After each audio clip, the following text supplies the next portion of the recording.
That was my first professional acting gig with West Virginia Public Theater, my first professional acting gig. And from that, I moved to film. Speaking of which, you've been featured in over 20 movies. That's amazing. Television and commercial roles. Can you tell us about some of your favorite characters? Well, sure.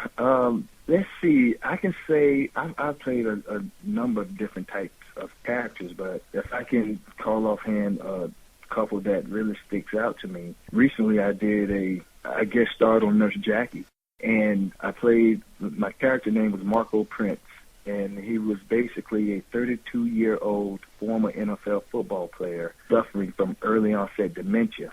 And that was one of my favorite roles because it touched me in a way, because I'm a former football player. And whether you play high school, college, or in the NFL, you're still making contact with other players, and you take the risk of injury. And that role stuck out. It really touched me in a way because I felt like maybe someone will see this and their eyes will open, and more people will become aware of what these guys go through. They sacrifice their bodies. They sacrifice a lot. And people are always saying, "Oh, football players, they make too much," But if you look at medical results of former players, they don't look too good. Dealing with the concussions and everything. So that role really stuck out to me because I really felt that I can contribute to this awareness of NFL players at a young age suffering from early onset dementia.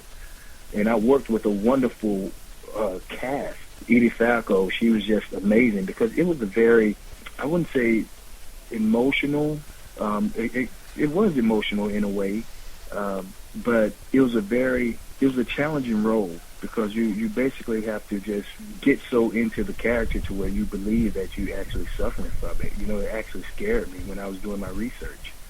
I was reading some of the symptoms. I'm like, whoa, maybe I have it, So I was in that character for like 2 days with the research, and we went in and we knocked it out. And the director, Paul Feig, was amazing. He was patient. He was wonderful as a director. Actually, the show got really good reviews, and I laughed after that a lot. That's because the cast, the role was so emotional, and it was so real in a way, and it brought a lot of light to some people who don't even have an idea of what goes on behind the scenes in the locker room or what goes on with life after football.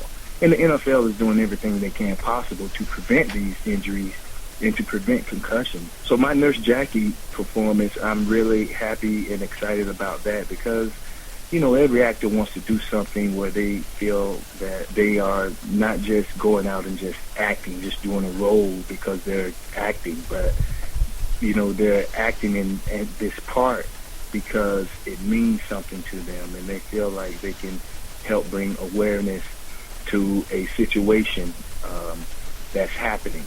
I would say my next favorite role that I play, I love all the roles that I play actually, but one that sticks out is a role I just did that's going to be airing. I don't have the date yet, but it's going to be on White Collar. I think it's the 9th episode on White Collar. It was kind of cool because it's totally opposite. I helped break a guy out of prison, and it was fun, to be on set holding a shotgun and being in control and in command of everything, and then being hoodwinked. It was fun. It was fun. It was very fun. Sounds exciting.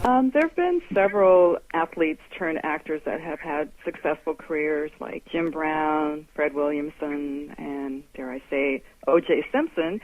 What are the similarities when you approach an acting role compared to playing sports? Well, I think that what sports do for young men and women is they allow them freedom of expression. So you express yourself through the activity, which is the same thing as acting. You express yourself through the words of a playwright or a writer. And in football, personally, I think what it did for me was it allowed me to basically express myself, express the freedom. And in a football game, we run we run 89 plays. So 89 times is like, it's like 89 short plays. So after the first play, that play is done, it's over, it's in the past. It's now for the next one. And in theater and film, it's the same. Mainly theater, it's the same way. Once you do that play, it's done. And you go on stage another night, and it's the same play, but something totally different is going to happen. So you basically learn to rely on your instincts and not premeditate anything, because you don't know what's going to happen. You live moment to moment. And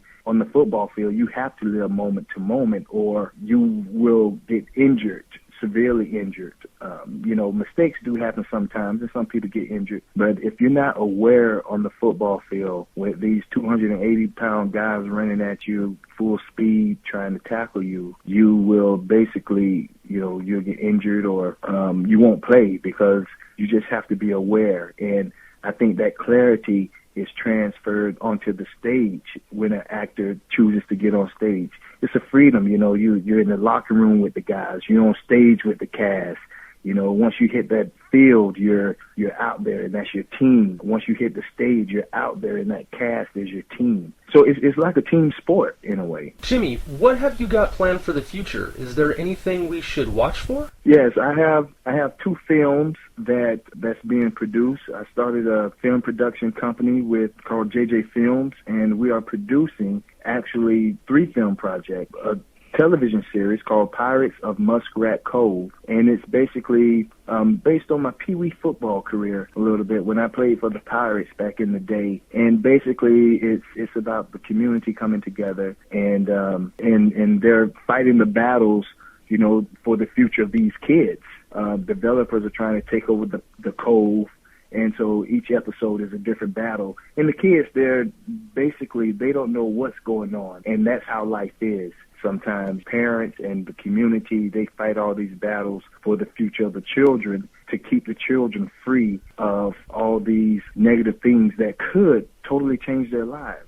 So that's a project that I'm looking forward to. I'm also working on a film project called One Good Person. We have Oz Scott attached as a director. And I love that, because I grew up watching Oz Scott. He directed Sanford and Son. He directed Bustin' Loose with Richard Pryor.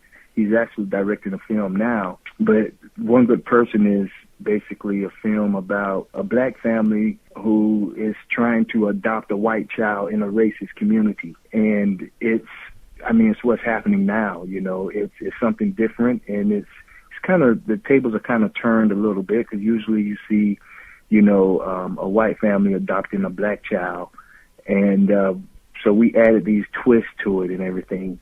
And it's a very good script. Oscar is on board. Frankie Faison is definitely interested in it, in the project. And we're just going to keep going from there. We have Katie's Family that's coming up, which is another feature film.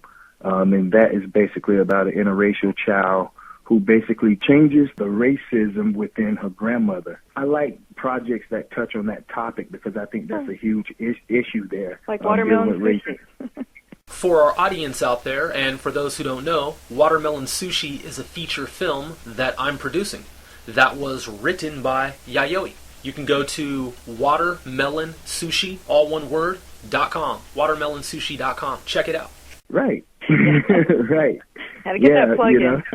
Oh, definitely. So, those are some of the projects that JJ Films is producing for the upcoming year. And hopefully, they will touch some souls and create some awareness. And, there's always a happy ending, or if not a happy ending, ending to where people will actually get the point that we're all one in this world. And that's pretty much, I'm busy for 2011, and I want more work too. I want more. I can't stop asking for it, and I just love what I do. And when I'm not doing it, I get bored and depressed. Well, we definitely love what you do and admire your perseverance, and we look forward to these upcoming projects of yours, which certainly consist of very important issues that need to be explored and discussed. And, well, we're out of time, Jimmy, and we really do appreciate that you've come on the show with us. Yeah.